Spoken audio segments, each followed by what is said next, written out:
Hello DC fans, DJC right here. Today's DC news. First off, huge congratulations to HBO's The Penguin for winning 9 Emmys, including Outstanding Lead Actress for Kristen Milioti. Love acting so much!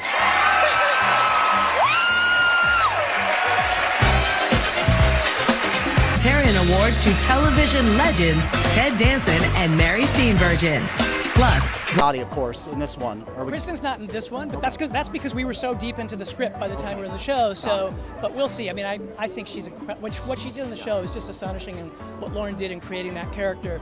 I mean, creating this version of the character is so special. So it would be really exciting to do something with her. But she's not in this one. In full disclosure, just because we were so far along in the story that it was like, oh, gee, it might upset the apple cart. Let's say, given where the story goes and what we were exploring. You know, there are some things where it's like, oh, we'd love to do this, but actually that doesn't fit within where the story goes. Fair enough. You got to follow the story. Of course. Are you still thinking about maybe another season of Penguin or not, but other stories, other TV shows to build out your Batman-verse? Obviously, the priority at the moment has been getting the movie into prep. We are now in prep, so that is really what the priority's been, but from the beginning, I said that there were certain characters and certain things I wanted to do, and so I'm hoping now that that's in, those conversations will begin again in earnest. If we can find something that we think is truly a story that's better than the first, and we're telling, then we know that Colin would be up for that, but short of that, he's not going to be up for it. None of us are going to be up for it. Lauren won't be up for it. We won't be up for it. So the answer is we'd love to do more things, but they have to be things that, first of all,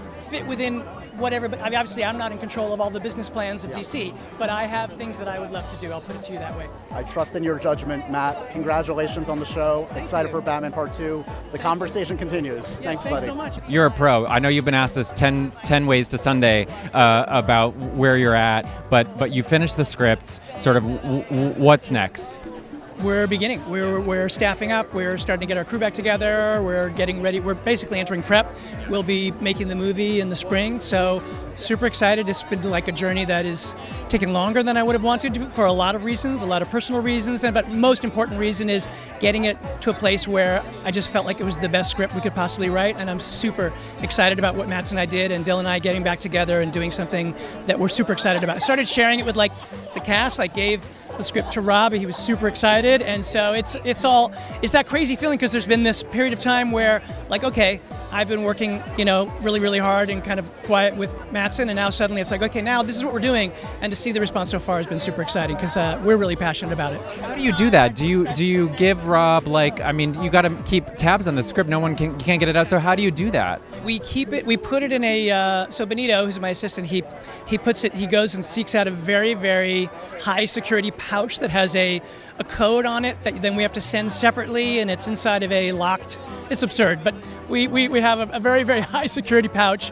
that we got to Rob, and then he was like, I can't open it. I said, I know, here's the code, and then he opens it, and then we had a FaceTime after he read it. It was very exciting. Yeah, I don't think it's absurd at all, because I think that the fever around, anything in the DC, anything in the universe is so high, and you got to protect it, because people would just go. Yeah. No, I would be obviously, because of what the first movie was and what this movie is, which is so much a detective story, the idea of trying to protect the secrets of the movie is super important, because it's a mystery. It's all part of that. So that would be an extra level of heartbreak if that part of it started getting out. But yeah, it's these kind of movies always, you kind of want to keep the surprise, so that the fans of the genre and of these movies can have the fun experience that I always loved going to the movies, which was to go and be surprised.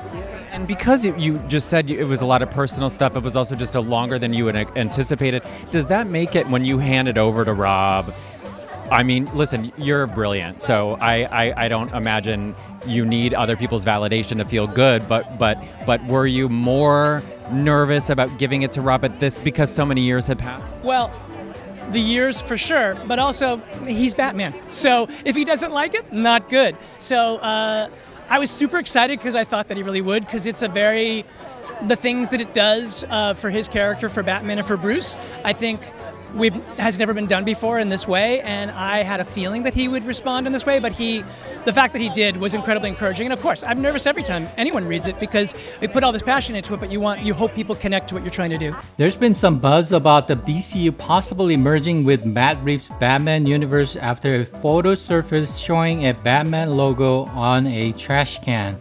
But before the rumor got too far, James Gunn quickly shut it down and said, although the trash can is from the set, I have a hard time believing that bat was put there by the art department.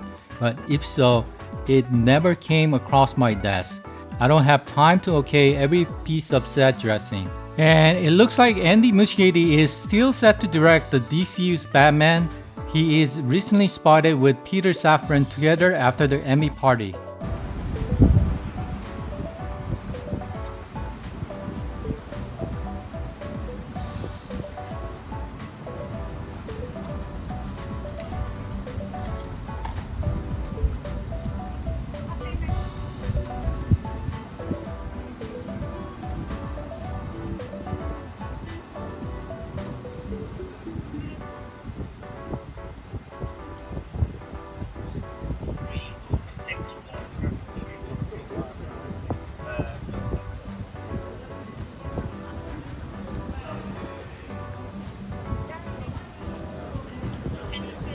Who's going to be the next villain in the next Superman movie? We released the fact that we're coming out with Man of Tomorrow. It's going to be out in 2 years in theaters in July 9th, 2027, which is relatively a short time between sequels because we knew immediately where we were going. And it is a story about Lex Luthor and Superman having to work together to a certain degree against a much, much bigger threat. And it's more complicated than that. It's as much a Lex movie as it is a Superman movie. I relate to the character of Lex Luthor, sadly. I do relate to Lex Luthor in the sense that I would be so jealous if there was, in reality, a Superman. He's God. Yeah. He can do whatever he wants. That's the center of Lex for me. 3 years ago, before Superman came along, he was considered the greatest guy in the world, even with other metahumans and superheroes in the world. And then in one fell swoop, this guy comes in wearing a silly costume with dimples and a charming smile and a great chin, and he's forgotten. You are so fucking right. Lex does represent all of us. Imagine some dickwad is getting everywhere. He's getting all the girls. He can fly. And I'd be like, why the fuck does he have that and I don't? I couldn't be happy for him. You got Supergirl project. Supergirl's a movie. It's we're editing it right now. The director is a guy by the name of Craig Gillespie, who did I, Tonya.